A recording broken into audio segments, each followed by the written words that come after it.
All of the writings of Solomon are quite easy to understand, and especially the book of Ecclesiastes is a very practical daily routine life sort of book, but with a lot of deep truths hidden. जो कुछ भी Solomon ने लिखा है बहुत ही अच्छा लिखा है, बहुत समझदारी की बातें लिखी हैं, और प्रतिदिन के जीवन में क्या हमें करना चाहिए नहीं करना चाहिए ये भी बहुत सी बातें उसमें हैं, और बहुत सी गहराई की बातें भी उसने लिखी हैं.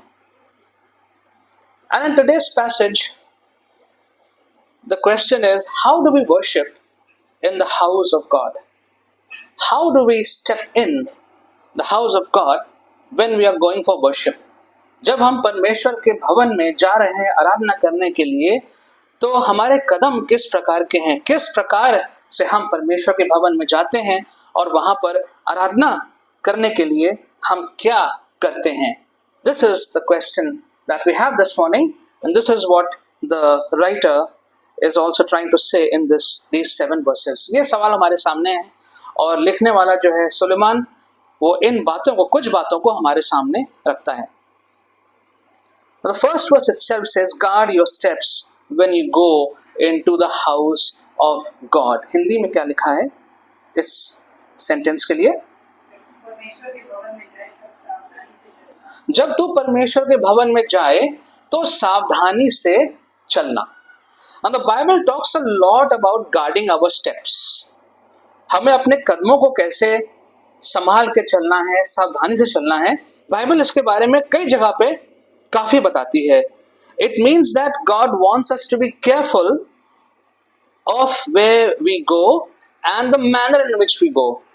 इसका मतलब ये निकल के आता है कि बाइबल जो है परमेश्वर, हम चाहते हैं कि हम ध्यान रखें कि हमारे कदम कहाँ कहाँ जाते हैं और किस प्रकार से वहां पे जाते हैं. And this has a physical as well as a spiritual connotation. इसका जो मतलब है वो भौतिक भी मतलब है कि हम सही में किन किन जगहों पे जाते हैं, वास्तव में कहाँ कहाँ जाते हैं, और इसका आत्मिक मतलब भी है कि आत्मिक दृष्टि से हमारे जो कदम है वो किधर किधर जाते हैं. For example, if we look in proverbs chapter 4 verse 26, now proverbs Hindi I forgot, नीति वचन 4:26 में ऐसा लिखा है, watch the path of your feet and all your ways will be established. Watch the path of your feet and all your ways will be established. Hindi में पढ़ दीजिए.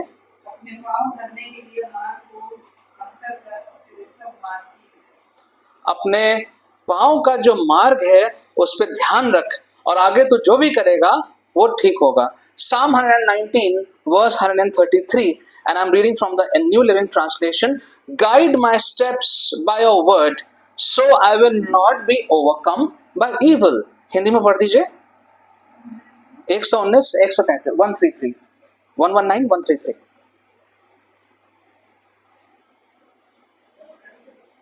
Number verse 133.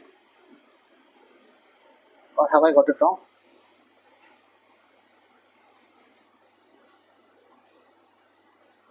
मेरे पैरों को अपने वचन के मार्ग पर स्थिर कर, और किसी अनर्थ बात को मुझ पर धोखा न कर.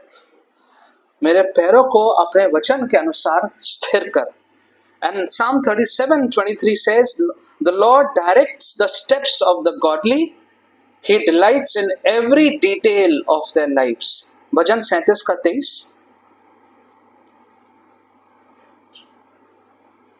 मनुष्य की गति यहोवा की ओर से दृढ़ होती है, और उसके चलन से वह प्रसन्न रहता है. और उसके चलन से वह प्रसन्न.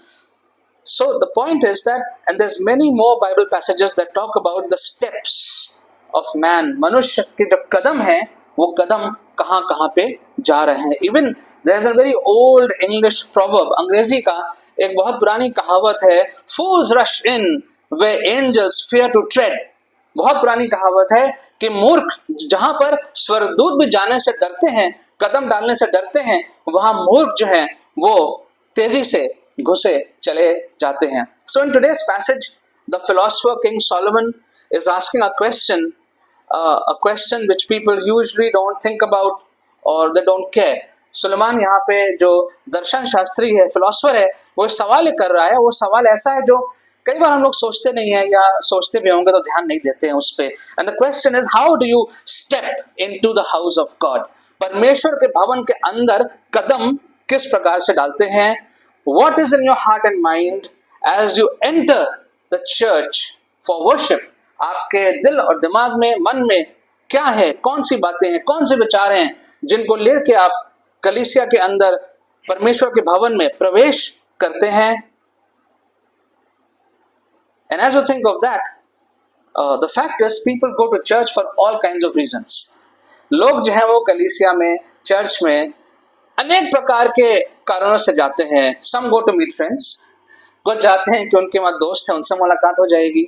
Some go to get noticed and feel proud about that, कि हमारे लोग देखें, हमारे कपड़े देखें, हम कैसे आए हैं, हमें जाने पहचाने और हमारा आदर सत्कार हो, और उससे उनको बड़ा अच्छा गर्व महसूस होता है. Some go off to show off their spirituality. कुछ जाते हैं ताकि लोग देखें कि वो कितने धर्मी हैं. Some go to criticize. कुछ जाते हैं कि जो कुछ भी हो रहा है कहीं ना कहीं कुछ पॉइंट मिल जाए आलोचना करने के लिए, and so on. People go for all kinds of reasons, wrong reasons. Solomon says, when you are going into the house of God, you better go to listen. आप जब परमेश्वर के भवन में जा रहे हैं तो सुलेमान कह रहा है कि आप जाइए कि परमेश्वर की आवाज सुनने के लिए, to hear what God has to say. Verse 1 again, guard your steps when you go to the house of God. Go near to listen rather than to offer the sacrifices of fools who do not know what they are doing. आप परमेश्वर के भवन में जाइए. किस लिए जाइए? परमेश्वर की आवाज को सुनने के लिए. परमेश्वर आपसे क्या कहना चाहता है वो सुनने के लिए. So if I listen to God, I am surrendering a portion of my life and time so that I can know Him more. जब मैं भवन में आता हूं तो मैंने अपने जीवन का एक हिस्सा, एक समय का हिस्सा परमेश्वर के सामने रख दिया ताकि मैं उसको और जानने पाऊं. In this way, listening validates worth. कि परमेश्वर इस लायक है तभी हम उसकी बात को सुन रहे हैं. And by listening, my focus shifts from myself and comes on to Jesus, comes on to God. जो मेरे विचार हैं जिससे मैं भरा हुआ हूं, लेकिन जब मैं परमेश्वर की आवाज को सुनना चाहता हूं और सुनता हूं तो फिर मैं प्रभु यीशु की आवाज, परमेश्वर की आवाज को सुनता हूं और मेरे जो विचार अपने अंदर भरे हुए थे वो जो है वो किनारे हो जाते हैं. Remember the transfiguration of Jesus in Matthew chapter 17. यीशु मसीह का जब रूपांतर हुआ था मत्ती 17 में. So you don't have to turn. I mean, I know you can recall that passage. वहां पर क्या लिखा था आपको ध्यान में होगा. Peter said to Jesus, Lord, it is good for us to be here. And if you wish, I'll put up 3 shelters, 3 tents, one for you, one for Moses, and one for Elijah. प्रभु यहाँ पे बड़ा अच्छा लग रहा है, यहीं पे रहते हैं और यहीं पर 3 तंबू गाड़ लेते हैं, और एक आपके लिए, एक मूसा के लिए, एक इलाइजा के लिए. Verse 5 over there says, while he was still speaking, जब पतरस ये बातें कर ही रहा था और पता नहीं क्या क्या बोल रहा था, while he was still speaking, a bright cloud covered them and a voice from the cloud said, एक बहुत बड़ा चमकदार बादल वहां पे आ गया और वहां से एक आवाज आई. What did that voice say? This is my son whom I love, with whom I am well pleased. Listen to him. Listen to him. You stop talking, Peter, and you better listen to what Jesus has to say. वहां पे बादल आ गया और वहां पर आवाज आई, आवाज ने कहा कि ये मेरा पुत्र है जिससे मैं प्रेम करता हूं, मैं उससे खुश हूं, अब वो उसकी बात सुनो. Listen to him. And if only we would want to hear more of what God has to say and obey what God is saying, our lives could be so different than what it is. अगर हम प्रभु की आवाज को सुन और सीखें आवाज को सुनना और उस पर अमल करना, तो हमारे जीवन कितने अलग हो सकते हैं. Unfortunately, we often fail to listen to God's voice. सच ये है कि अक्सर हम लोग असफल हो जाते हैं, परमेश्वर के आवाज को सुनते नहीं हैं। We are like the people to whom God sent Elijah. हम वो लोग बन जाते हैं Isaiah 6:9, and in Isaiah 6:9 God sent Elijah to those people and God said these are the people who keep on hearing but they do not understand. ये लोग सुनते रहते हैं लेकिन ध्यान नहीं देते और ये समझते नहीं है। So the first thing to do in God's presence when we come is to listen to God. जब हम आते हैं वचन भवन में तो सबसे पहला काम जो करें वो ये करें कि अपने आप को तैयार करें कि परमेश्वर की आवाज को सुनने के लिए आए हैं। Secondly, as per what Solomon is saying, do not make foolish sacrifices. God is not interested in them. परमेश्वर जो है वो मूर्खतापूर्ण बलिदानों में रुचि नहीं रखता है। Senseless worship. Many times, in fact, in today's time, if you see, there are several new churches, modern churches, online churches, and the worship is senseless. You have lots of instruments, and I've shared this earlier also, but I'm telling you again, lots of instruments, lots of noise, even a fog machine. जिस machine से धुआं निकलता है, fog निकलता है, जैसे concerts में होता है, that fog machine, और पूरा अंधेरा अंधेरा, colored lights, jumping and dancing, thinking they are praising God. It's senseless dancing, senseless worship, बिना किसी सर पैर के, बिना किसी सोच समझ के ऐसी आराधना। और charity in the name of God for recognition, हम प्रभु को ये दान दिया, हमने वो दान दिया, हमारा नाम यहाँ पे आया, नाम वहां पे आया। Doing things in church as a mere routine, कलीसिया के जो काम है, परमेश्वर के जो काम है, उसको एक रोजमर्रा के समझ के करना, just as a routine, without any meaning, without any understanding, बगैर सोच समझ के बस करते आ रहे हैं तो करते आ रहे हैं। Long prayers, lots of hallelujahs, lots of praise the Lords, लंबी लंबी प्रार्थनाएं, बहुत से hallelujah hallelujah hallelujah, praise the Lord, और घर जाके पत्नी को मारेंगे वही लोग। Go back home and beat the wifes, hallelujahs in the church. There are people and all that becomes a mere show before God. परमेश्वर के सामने ये एक दिखावा बन जाता है। When we don't listen to his voice and neither obey his voice, and we do things in church, people do things in church as a show, thinking it's an act of worship, thinking it's a part of worship, सोच के कि ये तो आराधना का हिस्सा है। God says this is foolish, not interested, ये मूर्खता है, मुझे इसमें कोई रुचि नहीं है। And the writer says in the last part, and these people don't even know that they're doing wrong. Now that's a very dangerous state of mind when you don't know that you're doing wrong. If you know you're doing wrong, okay, somewhere it will prick you afterwards. Yeah, I know I was wrong. I was pretending, but I know I was pretending. अगर आप गलत कर रहे हैं और आपको मालूम है कि आप गलत कर रहे हैं, तो वो भी बेहतर है, क्योंकि वापस जाके लगे आपको पता तो है कि गलत कर रहे थे। But think about that situation when people don't know it is wrong. They think it is right. A very dangerous situation. बहुत ही खतरनाक स्थिति है जहां पे हमें ये भी नहीं मालूम कि हम गलत कर रहे हैं। Thirdly, and there's only 4 points, won't take long. तीसरी बात, जो जब प्रभु के भवन में आते हैं, आराधना करने आते हैं, in verse 2, do not be quick with your mouth. Do not be quick with your mouth. Do not be quick to speak. Do not be hasty in your heart to utter anything before God. दूसरा पद पढ़ दीजिए। बातें करने में उतावली न करना और न अपने मन से कोई बात उतावली से परमेश्वर के सामने निकालना, क्योंकि परमेश्वर स्वर्ग में है और पृथ्वी पर है, इसलिए तेरे वचन थोड़े ही। बहुत ज्यादा परमेश्वर की उपस्थिति में आके बोलना और उसके लिए उतावले ना रहो। And some people, can just go on and on and on and on and on. God says, not needed. Solomon says, the wisest man on the earth says, when you come in the presence of God, you grow quiet. शांत हो जाए.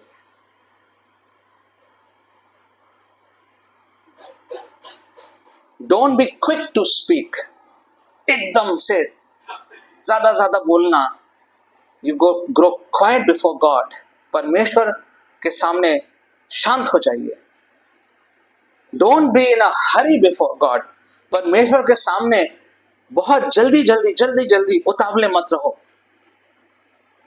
No, last week's Bible passage in the sermon, there were two men who went to pray, and the Pharisee was bragging about himself before God. पिछले हफ्ते के संदेश में देखा था हमने कि जो फरीसी था वो अपने बारे में बोलता जा रहा था. I am not like this, I am not like this, I do this, I do this. He was bragging about himself. अपने बारे में कितना बोल रहा था. But the other guy, the tax collector, stood at a distance. And he was silent. वो चुपचाप खड़ा हुआ था. चुंगी लेने वाला. He was full of repentance. और उसके अंदर पश्चाताप की आत्मा थी. And all he said was this on record: Lord, I am a sinner, have mercy. That's all he said. Nothing else. On record उसने वहां बस एक ही वाक्य बोला, प्रभु मैं पापी हूं, मुझ पर दया करिए. That's all he said. And it is recorded over there that this man went home justified before God. ये वाला व्यक्ति जिसके शब्द बहुत कम थे, जो बिल्कुल भी जल्दी में नहीं था, वो प्रभु के सामने न्याय पाके घर गया. In 1 Kings chapter 18, which we have seen in the Bible studies, this portion is past now. पहला राजा 18 में बाइबल स्टडी में देखा हमने शाम को, जो निकल चुका है. The priests of Baal, they prayed hard and long on Mount Carmel. जो बाल देवता के जो नबी थे, लंबी प्रार्थनाएं, देर तक प्रार्थना कर रहे थे. Then was Elijah's turn. Elijah prayed very short and sweet prayer. Elijah ने बहुत छोटी सी प्रार्थना करी, बहुत मीठी से प्रार्थना करी, विश्वास से भरी हुई प्रार्थना करी.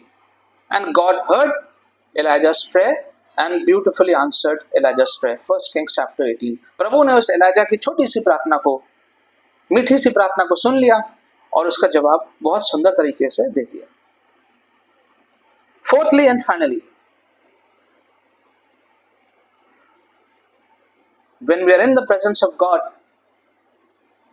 so firstly we guard our steps and we are there to listen. पहली बात, हम अपने कदमों को ध्यान रखते हुए उसके आवाज को सुनते हैं. Secondly, we don't make foolish sacrifices, we don't do things meaninglessly. दूसरी बात, जब हम आते हैं तो मूर्खतापूर्ण कार्य नहीं करते हैं. तीसरी बात, हम बहुत ज्यादा बोलने के लिए उतावले नहीं रहते हैं. We are not supposed to be very quick and hasty to speak. And fourthly, we see in verse 4, when you make a vow to God, do not delay in fulfilling it. When you make a vow to God, do not delay in fulfilling it. Hindi में पढ़ लीजिए. जब तू परमेश्वर के लिए मन्नत माने तब उसे पूरा करने में विलंब न करना, क्योंकि वे मूर्खों से प्रसन्न नहीं होता है. जो मन्नत तूने मांगी है उसे पूरी करो. जब तूने परमेश्वर से कोई मन्नत मांगी है तो फिर उसको पूरा करना. Especially when God has answered your prayer. You ask something, the Lord has answered that prayer, the Lord has done it, what was best for you, and then we forget. फिर हम भूल जाते हैं कि हमने क्या मन्नत मांगी थी. We forget what promise we have made. We forget what commitment we have made. So if we have made any commitment, if we have made any promise, if we have made any vow to God, then the Lord expects it to be fulfilled. Because again, God is seeing your heart. Now again, I must say that God is not a legal, monarch or someone who is only seeing that, but God always sees your heart. Whether in your heart you want to fulfill or not, whether in your heart you love God enough or not to fulfill what you said.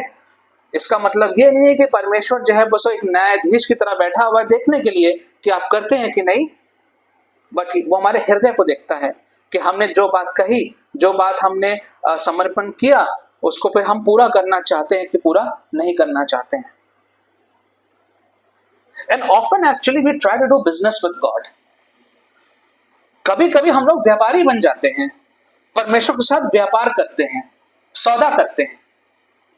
Lord if you will help me with this then I will do this. Lord, help me pass my exams. I have not studied well. Help me pass my exams. And after that, I will always go to church. प्रभु मैंने परीक्षा में मदद कर दीजिए, पढ़ाई नहीं हुई है, मैं पास हो जाऊंगी, उसके बाद मैं हमेशा चर्च जाऊंगी। Lord, I am sick. I think I'm going to die. Lord, please heal me. After that, I will. We do business with God. हम परमेश्वर के साथ व्यापार करते हैं। प्रभु तू ये करते, फिर मैं ये करूंगा। And we often have this if and then mentality. प्रभु तो ये कर, फिर मैं ये करूंगा। अक्सर हमारी ये मानसिकता होती, बहुतों की होती, सुना भी होगा आप लोगों को कहते हुए। We make rash vows before God. जल्दी जल्दी में हम मन्नतें मांगते हैं, जल्दी जल्दी में हम परमेश्वर से वचन देते हैं, वायदे करते हैं। We take up responsibilities in the kingdom of God, but then don't fulfill it. परमेश्वर के राज्य में हम जिम्मेदारियों को उठा लेते हैं, हामी भरते हैं, फिर उसको पूरा नहीं करते हैं। And God is not interested in such prayers, in such vows. परमेश्वर ऐसे मन्नतों में रुचि नहीं रखते। He will not pour his blessings on those who make foolish vows before God and not fulfill. We can do our own and think God is blessing, but it's not God's blessings. God will not bless those who are so casual with God all the time. परमेश्वर को लेकर जो लोग बिल्कुल भी ध्यान नहीं रखते हैं, उन पर परमेश्वर की ओर से आशीष का आना मुश्किल है। Take Hannah for example. Hannah की कहानी हमको मालूम है। She prayed in 1 Samuel and she vowed to dedicate her son to the Lord if he granted the child. उसने प्रार्थना करी कि प्रभु यदि पुत्र हुआ तो मैं आपकी सेवा में दे दूंगी। And she fulfilled her vow. उसने अपना जो मन्नत मांगी उसने पूरी करी। And he gave Samuel to the priest Eli. Eli को जाके उसने अपना बच्चा दे दिया। In Genesis 28, we see 20 to 22, Jacob vowed to give God a tenth of all he received if God would be with him to protect him, and later he fulfilled his vow. उत्पत्ति 28 में याकूब ने परमेश्वर से कहा कि मैं अपना आमदनी का दशमांश दूंगा अगर तू मेरे साथ रहेगा, मुझे बचा के रखेगा, और बाद में उसने उसको पूरा किया। David fulfilled his vows. The Bible doesn't speak of explicitly about any vows as such, but it was David's desire to honor God, to stay committed to God, which was like a vow. हम देखते हैं दाऊद जीवन भर परमेश्वर के रास्ते पर चलता रहा, पूरी कोशिश करता रहा। जितने भी उसके संघर्ष है, all his struggles are registered in the Psalms. जितने भी उसके संघर्ष है जो लिखे हुए हैं भजन संहिता में, उसके बावजूद चलता रहा। ये उसका प्रतिज्ञा थी और परमेश्वर ने उसका आदर किया। Job did that. Recently we heard that sermon on Job. अय्यूब ने ऐसा किया। Everybody was against him. His wife was against him. He said, "No, I will not curse God and I will not turn against him. I will reason." And then he was speaking with God, and then God answered him. अय्यूब ने यही किया। उसने कहा कि मैं परमेश्वर को अपशब्द नहीं बोलूंगा। उसके मित्रों ने कहा, उसकी पत्नी ने कहा, लेकिन उसने अपना जो समर्पण था वो बना के रखा, अपनी प्रतिज्ञा को बना के रखा।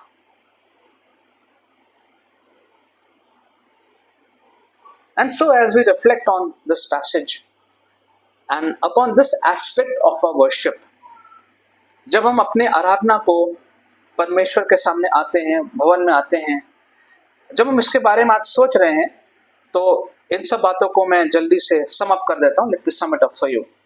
So Solomon the wise is writing about all that is meaningless in the eyes of God. If you see the main theme of the book, that is this. सुलेमान जो है वो सारी बातों के बारे में लिख रहा है जो परमेश्वर की दृष्टि में व्यर्थ हैं. All that is meaningless in the eyes of God. And he says our worship can also be meaningless.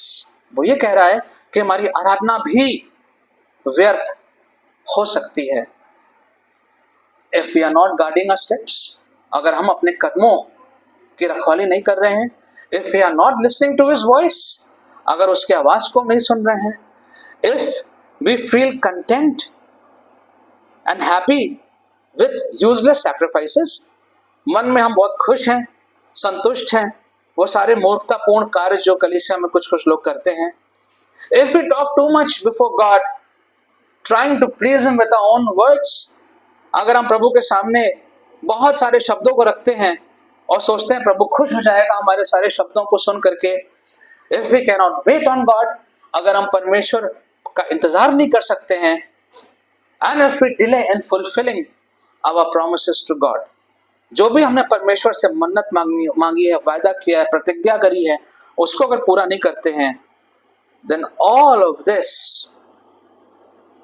which we think is part of worship in God's eyes will become meaningless. ये सारी बातें जो हैं वो जिनको हमें लगता है कि आराधना है, लेकिन प्रभु की नजर में ये व्यर्थ हो जाएंगी. That beautiful powerful sentence at the end of verse 7, therefore stand in awe of God. Hindi में वो वाक्य पढ़ दीजिए. Therefore stand in awe of God.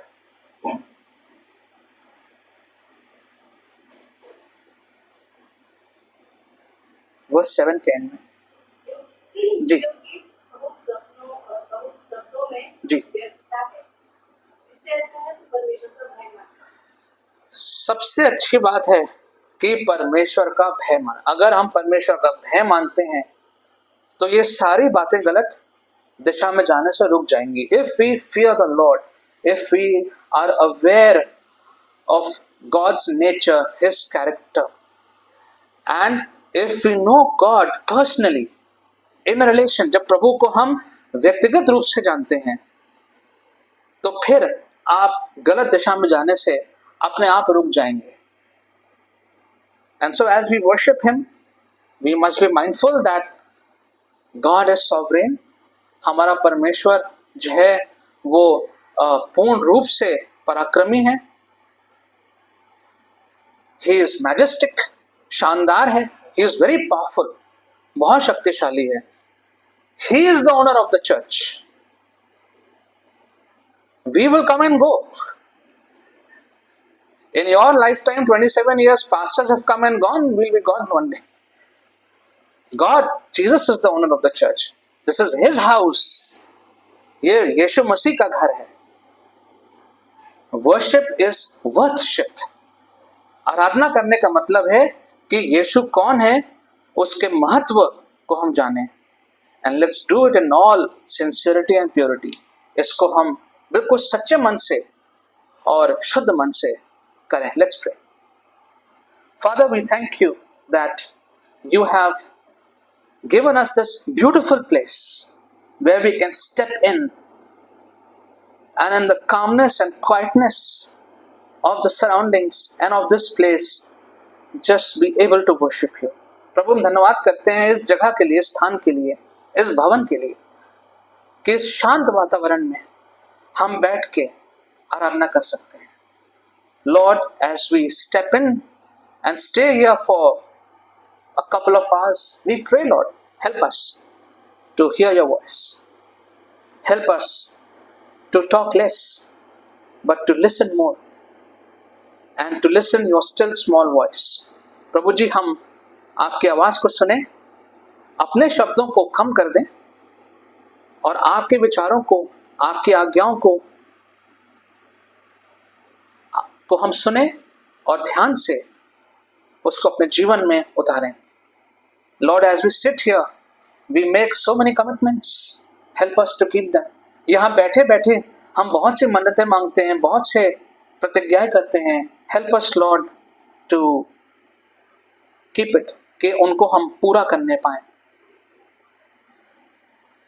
Help us Lord not to get into any foolish acts of worship. कोई भी ऐसी मूर्खतापूर्ण बातें, विचार से हमें बचा के रखिए परमेश्वर, जिनमें आपकी रुचि नहीं है।